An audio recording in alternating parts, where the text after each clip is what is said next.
ჩემი დაბადების დღე იწყება ცხენების გაჭენებით. ის რა საყვარელია? მარილიანი ვარ თუ რატომ მოგწონ ვარ? ხო. საათი ნახევარი ღირს 80 евро დახურული ტური. თუ 8 კაცი ვიქნებოდით, მაგ შემთხვევაში 50 евро ყერდა. ახლა გადავთვალე, რომ ლარში გამოდის 250 ლარზე მეტი ერთი ადამიანი. ლარში გადაკონვერტირება არ ღირს, ეს ევროკავშირი აქ ევროში აქვს თანხა და ასე შემდეგ. ლარში რო ყოფილიყო 80 ლარი საქართველოში, ძალიან კარგი ფასი იქნებოდა საათ ნახევრისთვის. აი ამ ცხენებს გვიმზადებენ ჩვენ. ჩამოძიდებულები არიან. კუდი რა მომიქნია. არ მგლიჯო. ძალიან ლამაზია სახე, ნახე როგორი სოფერი აქვს. ჭრელა. შენ რო საქართველოში დაბადებული ყავ, ჭრელა გერქმეოდა, იცი?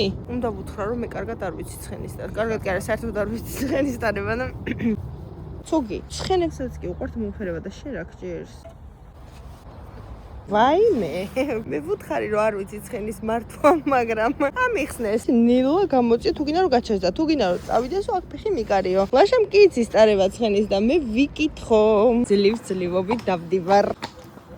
სანაპიროსკენ მივდივართ. ხშირად ვერ ვიღებ, იმიტომ რომ ცხენი უნდა მართო და ერთი ხელით ეს არ გამომდის. ვაუ.